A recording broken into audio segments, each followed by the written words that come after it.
naman po sa school, guys. Meeting. Releasing ng card.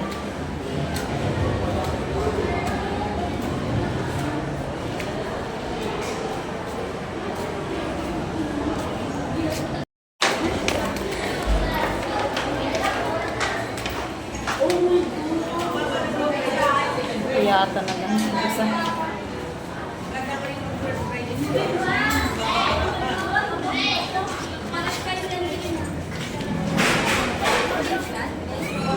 Tapos na doon sa aking grade 12.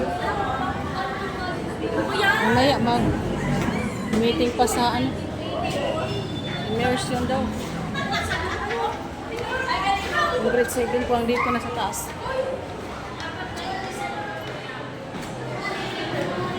Ano, wala pa? Diyan na? Tapos yung mga activity po namin na games, doon na lang ang po namin. Ang napag-usapan po namin dito, every face-to-face nila, magbibigay po sila kay Sharifa yung treasurer po, yung elected treasurer. Para hindi po mabigat. So, kung nakikita namin yung mag-ipon na lang po kayo. Para hindi mabigat, magugulat nila yung mga magulang nyo, year-end party na tayo, naubayat na kayo. O kaya kung Mapping nga. Madali lang naman yung mapping. Yung mga major subject. Halimbawa, math, science, English. Yung pag yung mataas, yung maganda. Yung mapping, mabilis lang yan eh. Madali lang yan. Major subject, math, science, English, tsaka Filipino. Hindi po sa science. Hindi po, science? Mga honor. Mga ako po may honor. Ang grade 12 ko rin may honor. Ganda. Mag-aral lang maayos para pagdating ng college, taas ang nyo. Average. Kailangan pagdating sa kolehiyo ay mataas ang average. Ba yung grades ko sa first quarter?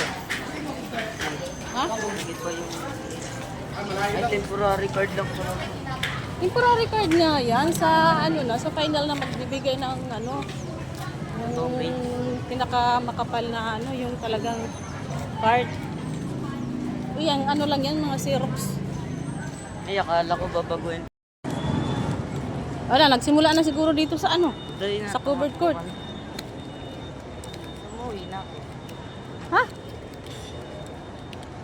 Marunong na ako umuwi. Umuwi na. Sabay na tayo. Dito kami sa Kumhay, guys. Commonwealth High School. 94 na ako. Releasing ng card at saka meeting. Ganda ng garden, oh. May mga gugulayang gabi. May pichay. Ganda naman. Kanina pa yata ito nagsimula. Kanina pa ito nagsimula. Sa to sa senior high na meeting. Senior high. Tower immersion. Dito ka lang, antayin mo lang ako. Guys, maingay na. And ano po yung participation nyo as parents doon sa work immersion ng inyo pong mga anak? So, hintay lang po tayo saglit. Hintay lang po natin ang aming grade 12 coordinator. So, habang naghihintay po kayo, pwede nyo po mag-usapin. Ayan, mag-build po tayo ng connection sa mga co-parents nyo po. Kasi po, before the graduation, kayo pa rin naman po ang magkakasama. Naihahatid yung mga anak nyo dito po sa stage. So, sana po mag-graduate lahat at walang pasaway na bata. Inform your anak, sabihan niyo po yung anak nyo, inform po si work immersion teacher, tapos i-inform po ako para ako po yung makipag-usap directly doon sa inyo at doon po sa supervisor or manager po ng company para po formal po yung arrangement. Para po at least kasama niyo po yung anak niyo sa trabaho. Ayun nga lang, dadagdag pamasahe siya, dadagdag pagkain na din. Pero at least kasama niyo po siya sa trabaho. At saka 80 hours lang naman po yun. Okay, So next, so November to December, yan po. Ngayon hanggang December po, iikot na po ulit kami sa mga partners na before and yung ngayon po na bago para po makipag-communicate sa kanila. Next. Last this na.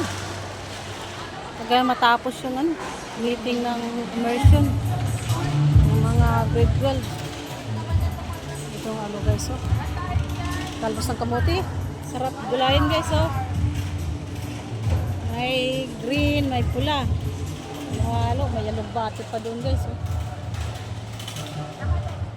Sarap gulayin guys. Ito pa. Kulantro. Yan, kulantro to guys, oh. Meron dito kangkong, yan. Tanglad, agad. Maganda ng tanglad guys. Kompleto. Maganda talaga pag may ano guys. May mga luya pa. Maganda talaga pag may ano. Lupa na mapagtamnan guys. Oh. Ayan. Oh. Mga luya, okra. Saka ano guys, Commonwealth High School. Ako'y uuwi na.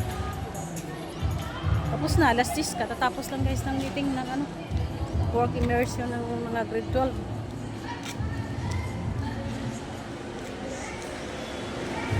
Pauwi na ako.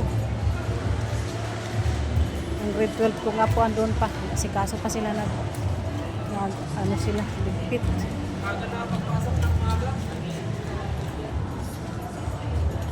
Ganda ng black guys. Ano yan? Hibiscus. Hibiscus flowers. Ako guys, oh. Uwi yan ah. Lakad na lang ako.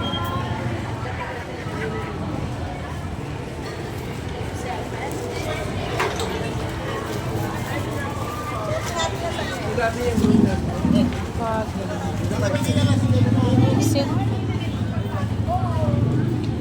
Konti na lang